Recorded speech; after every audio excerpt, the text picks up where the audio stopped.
नमस्कार. आज आपण कायद्याच्या जगात डोकावणार आहोत. म्हणजे जी भाषा आपल्याला अनेकदा खूप क्लिष्ट वाटते, त्या कायदेशीर भाषेचा कोड आपण आज सोपा करणार आहोत. कधी-कधी असं वाटतं ना, की वकील मंडळी कुठली वेगळीच भाषा बोलतायत. म्हणजे कायद्याची भाषा ऐकल्यावर ती भीतीदायक आणि समजायला खूप अवघड वाटू शकते. पण काही काळजी करायची गरज नाही, कारण आज आपण याच भाषेमधली काही गुपितं उलगडणार आहोत. तर चला, सुरू करूया. कायद्याच्या या तथाकथित गुप्त भाषेच्या जगात आपण शिरूया. यातले काही महत्त्वाचे शब्द समजून घेऊया, जेणेकरून कायदा सगळ्यांनाच सहज कळेल. सुरुवात करूया एका लॅटिन शब्दाने. हे शब्द म्हणजे कायद्याच्या इमारतीचे पायाचे दगडच आहेत. ॲब इनिशियो याचा सरळ अर्थ आहे अगदी सुरुवातीपासून. म्हणजे बघा, भारतीय संविधानातलं कलम 13(2) काय सांगतं की जे कायदे आपल्या मूलभूत हक्कांचं उल्लंघन करतात ते ॲब इनिशियो म्हणजे ते बनल्याच्या क्षणापासूनच अवैध ठरतात, सुरुवातीपासूनच रद्द. बरं, आता थोडं फौजदारी कायद्याकडे वळूया, म्हणजे क्रिमिनल लॉ. कोणताही गुन्हा तो गुन्हा आहे हे सिद्ध होण्यासाठी ना 2 खूप महत्त्वाच्या गोष्टी लागतात. कोणत्या आहेत त्या? चला जरा खोलात जाऊन बघूया. तर हे आहेत ते 2 मुख्य घटक. एक आहे मेन्स रिया म्हणजे गुन्हेगारी मन किंवा वाईट हेतू, आणि दुसरा आहे ॲक्टस रिअस म्हणजे प्रत्यक्ष गुन्हेगारी कृत्य. आता गंमत अशी आहे की गुन्हा तेव्हाच सिद्ध होतो जेव्हा ह्या दोन्ही गोष्टी एकत्र येतात. चला, मेन्स रियाला जरा नीट समजून घेऊया. याचा साधा अर्थ आहे गुन्हा करण्यामागचा हेतू किंवा इरादा. म्हणजे बघा, एखाद्याला दोषी ठरवायचं असेल तर त्याने ते कृत्य वाईट हेतूनी केलं होतं हे सिद्ध करावं लागतं. उदाहरण घ्यायचं झालं तर चोरीच्या केसमध्ये फक्त वस्तू उचलली हे पुरेसं नाही, तर ती चोरण्याच्या हेतूने उचलली होती हे सिद्ध होणं खूप महत्त्वाचं आहे. आणि याच संकल्पनेला एका लॅटिन सूत्रात इतक्या छान प्रकारे मांडलं आहे, ॲक्टस नॉन फॅसिट्रियम निसी मेन्स सिट रिया. याचा अर्थ काय? तर केवळ कृतीमुळे कोणी गुन्हेगार ठरत नाही जोपर्यंत त्यामागे गुन्हेगारी मन नसेल. म्हणजे बघा, हेतू आणि कृती या दोघांची सांगड बेसणं किती गरजेचं आहे हेच यातून स्पष्ट होतं. आणि आता ॲक्टस रिअस हा आहे गुन्ह्याचा दुसरा भाग. हा म्हणजे तो प्रत्यक्ष शारीरिक भाग, तो बाह्य घटक. अगदी सोप्या भाषेत सांगायचं तर ती प्रत्यक्ष गुन्हेगारी कृती आहे. आता एका खूप प्रचलित शब्दाकडे येऊया, जो आपण सिनेमांमध्ये पण खूप ऐकतो, ॲलिबाय. हा पण एक लॅटिन शब्द आहे आणि याचा अर्थ होतो इतरत्र किंवा दुसरीकडे. जेव्हा एखाद्यावर आरोप होतो आणि तो म्हणतो की अरे, गुन्हा घडला तेव्हा मी तर तिथे हजरच नव्हतो, मी दुसरीकडे होतो, तेव्हा तो ॲलिबायचा बचाव घेत असतो. तर मग हा ॲलिबायचा बचाव नक्की कसा काम करतो?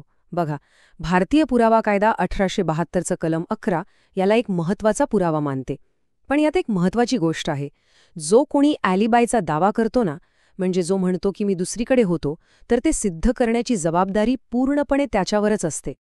चला, आता क्रिमिनल लॉमधून थोडं बाहेर येऊया आणि दिवाणी प्रकरणांकडे म्हणजे सिव्हिल मॅटर्सकडे वळूया. खास करून वस्तूंच्या खरेदी विक्रीच्या जगात कोणती तत्त्व काम करतात ते बघू. Caveat emptor. ऐकायला जरा कठोर वाटतो ना हा लॅटिन शब्द? पण थांबा. व्यापार आणि खरेदी विक्रीच्या दुनियेत याचा अर्थ खूप खूप महत्त्वाचा आहे. याचा सरळ अर्थ आहे, खरेदीदारा, तूच सावध रहा. म्हणजे वस्तू खरेदी करताना ती तपासून घेणं, आपलं कौशल्य आणि डोकं वापरणं ही पूर्णपणे खरेदीदाराची जबाबदारी आहे. आपल्याकडच्या वस्तू विक्री कायदा 1930 मध्ये सुद्धा हेच तत्त्व आहे. सोप्या भाषेत, जर निवड चुकली तर विक्रेत्याला दोष देता येत नाही. म्हणजे बाजारातून एखादं फळ आणलं आणि ते आतून खराब निघालं तर सहसा जबाबदारी आपलीच असते. पण थांबा, या नियमाला काही अपवादही आहेत. म्हणजे असं नाही की प्रत्येक वेळी खरेदीदारच जबाबदार असतो. समजा खरेदीदार पूर्णपणे विक्रेत्याच्या ज्ञानावर किंवा सल्ल्यावर अवलंबून आहे, किंवा मग वस्तू फक्त वर्णनावरून खरेदी केली आहे. अशावेळी मात्र जबाबदारी विक्रेत्यावर शिफ्ट होऊ शकते. बरं, आतापर्यंत आपण कायद्याच्या वेगवेगळ्या क्षेत्रांतील शब्द पाहिले.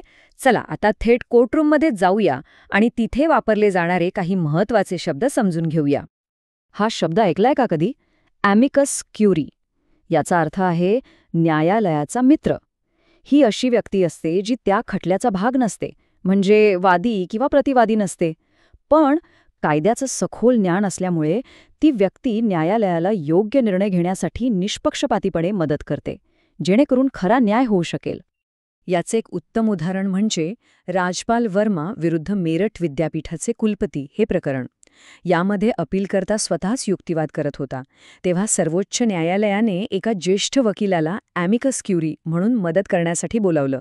यावरून काय दिसतं तर योग्य न्याय व्हावा यासाठी न्यायालय किती प्रयत्नशील असतं हेच यातून दिसतं. पुढची संकल्पना एका खूप भावनिक आणि गंभीर विचारावर आधारलेली आहे. असं म्हणतात की मरणारा माणूस क्वचितच खोटं बोलतो. आणि याच तत्वावर आधारित आहे डाईंग डिक्लेरेशन म्हणजेच मृत्यूपूर्व जबानी. आपल्या भारतीय पुरावा कायद्याचं कलम 32(1) सांगतं की एखादी व्यक्ती मृत्यूच्या दारात असताना तिच्या मृत्यूच्या कारणाबद्दल जे काही सांगते त्याला न्यायालयात खूप महत्त्वाचा पुरावा मानला जातो. कारण त्या क्षणी माणूस खरं बोलेल अशी अपेक्षा असते. रेस जुडिकाटा हा शब्द ऐकायला थोडा अवघड वाटेल, पण त्याची संकल्पना खूप सोपी आणि महत्त्वाची आहे. याचा अर्थ आहे एकदा निर्णय झालेली बाब. हे तत्त्व काय करतं तर एकाच केसवर त्याच पक्षांमध्ये पुन्हा पुन्हा खटला चालवण्याला प्रतिबंध घालतं. निर्णयाला एक प्रकारची अंतिम मोहर लावतं. याला आपण कायद्याचा नो डू ओव्हर्स नियम म्हणू शकतो. म्हणजे पुन्हा संधी नाही. समजा नोकरीवरून काढलेल्या कामगाराचा खटला एकदा न्यायालयाने फेटाळला तर तोच खटला घेऊन त्याला पुन्हा त्याच न्यायालयात जाता येत नाही. यामुळे न्यायालयाचा वेळ वाचतो आणि निर्णयाला एक प्रकारची स्थिरता येते. तर मग हे सगळे क्लिष्ट वाटणारे शब्द हे फक्त कायद्याच्या पुस्तकात किंवा कोर्टरूमपुरते मर्यादित आहेत का? नाही, अजिबात नाही. यांचा आपल्या रोजच्या जीवनावर काय परिणाम होतो हे समजून घेणं खूप महत्त्वाचं आहे. तर या सगळ्या चर्चेतून आपण काय शिकलो? एक म्हणजे हे कायदेशीर शब्द समजून घेतले की आपले हक्क आणि जबाबदाऱ्या काय आहेत हे कळतं. दुसरं म्हणजे हे ज्ञान आपल्याला कायदेशीर बातम्या किंवा चर्चा जास्त आत्मविश्वासाने समजून घ्यायला मदत करतं. आणि सगळ्यात महत्त्वाचं, यामुळे न्यायव्यवस्था आपल्यासाठी अधिक पारदर्शक आणि सोपी बनते. ही ती भाषा आहे ज्यातून आपला समाज वाद मिटवतो आणि सुव्यवस्था राखतो. तर आता या कायदेशीर भाषेची एक किल्ली आपल्या हाती लागली आहे, नाही का? मग विचार करा, पुढच्या वेळी आपण कायद्याच्या अशाच कोणत्या रंजक संकल्पनेचं कोडं सोडवायचंय. विचार करत रहा आणि हो, शिकत रहा.